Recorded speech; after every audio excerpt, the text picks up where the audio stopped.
Welcome back to Smoke BBQ Source. I'm Ricer, and today I'm doing my final thoughts and review on the Weber Searwood. Now for this video, I'm really gonna probably just jump all over the place because I didn't really make up a script or any notes on it. I'm just gonna talk about how I use it and what my experiences are. I already did a complete review of the specs and details on the Searwood, so if you're interested in it, we'll leave a card at the end of this video that you can click on to learn more about this pit. When this pit first came in, I have to be honest with you, I really wasn't that excited about it because right out of the gate we started having issues during the assembly. The bolts that you use to hook the legs actually to the chamber itself, they have some type of Loctite on them, and it was a real struggle to get them snugged up tight. But my opinion certainly changed when I did the burn off. This little pellet grill really likes to smoke. One very positive thing that I noticed during the assembly is that this pit doesn't have those two little holes on each side of the fire pot like the Stealth did. This pit has a 1-inch gap all around the whole fire pot so that ash and grease can make it into that catch, which is another great feature about this pit, that it's very simple to clean. All you have to do is scrape off those grates, clean up that flavor bar some, and scrape all that ash down into that grease pan. I actually ran this pit 9 times before I attempted any type of cleanup. I had no choice. I had to do the cleanup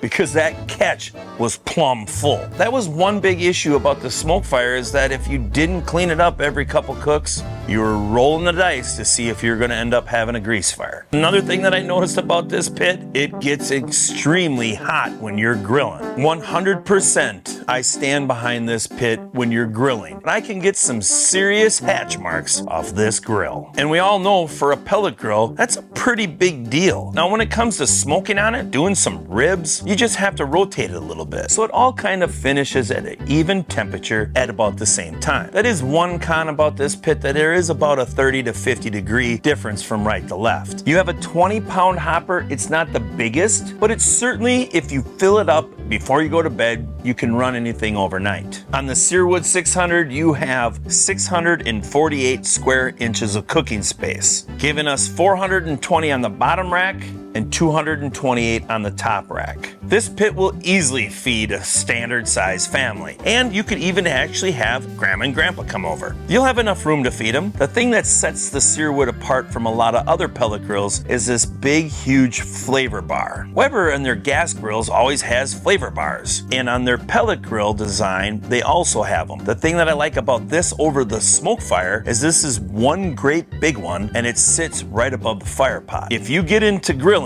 that fire pot is going to turn bright orange red. That's how hot this thing gets. It has a manifold on top, which is pushing the air to the right side and to the left side. And that's what's giving us a decent, even temperature across all of those grates. One thing that I really love about the chamber itself is that the bottom is cast aluminum. It's going to last a very long time. And the lid, it's enamel coating, and it's super easy to clean up. All I do is take some disinfectant wipes and clean it up real well, and then take some water and a rag and wipe it off, and it almost looks like it's brand new again. I mean, that's pretty shiny. Now, some of you out there might have ran into a situation where you've had to replace the control head on your pellet grill. Well, with this new Weber model, it's super easy to do. All you do is pull it off and unplug it. Here's my old controller.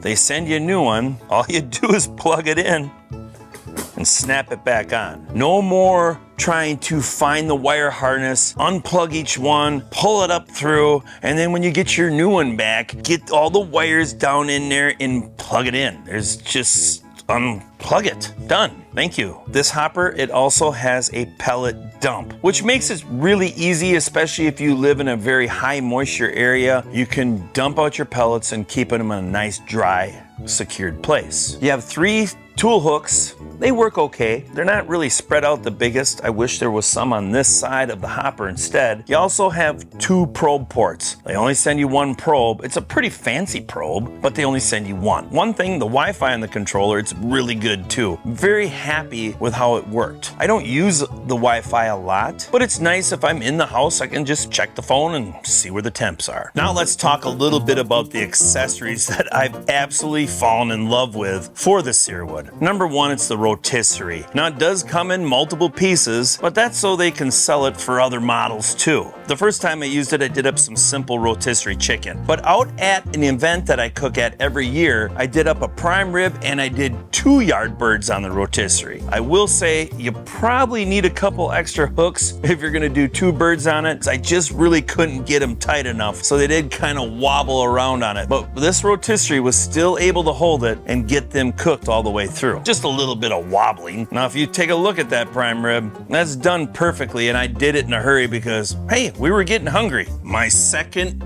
favorite accessory for this Weber Searwood is this griddle. I've been waiting for a very, very long time for a pellet grill to come out with a griddle where you could actually do some smash burgers on it. This griddle can give you incredible sear when you're using it in the direct drive. When I first did the review, I did not read the manual and I didn't realize it had the direct drive. With that direct drive, crank it up to 10, you got smash burgers nailed. And with the direct drive, you can literally leave the lid open when you're grilling too, which is a huge bonus because it really doesn't lose any heat next to that flavor bar. A couple other minor accessories that I've got is the side table and the front shelf. Now with the rotisserie bracket on, you do lose a little bit of room on this side shelf, but it is still very handy to have it. If not, you just have that handle. Cooking on this Searwood has actually been a blast. To be able to have one grill that can do it all, this is probably the answer for a lot of people. I've been waiting for somebody to come out with a model that could do kind of everything. The Searwood, it can do it. And did I mention that it actually smokes a lot? And my fellow barbecue enthusiasts that joined me at the car show also commented about how much this little pellet grill smokes. My biggest complaint about the Searwood is still that it only has 2 peg legs and these really cheap wagon wheels on it. If you have to move this pellet grill around a lot, kinda sucks. I wish Weber would just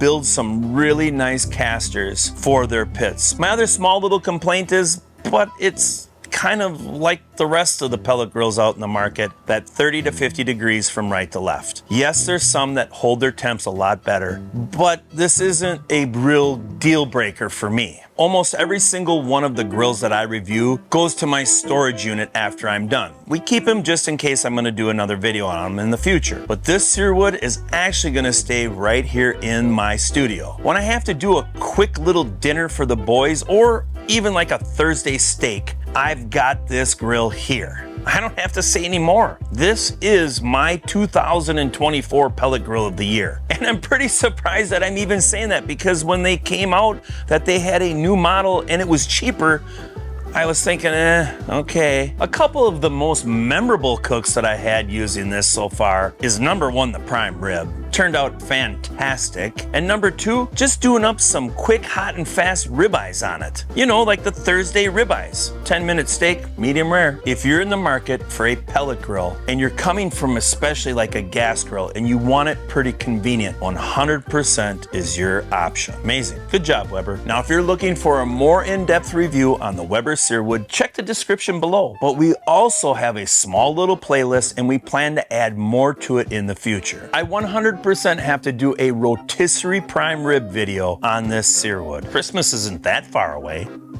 Now, I appreciate you watching, and I'll see you in the next video. Bye-bye.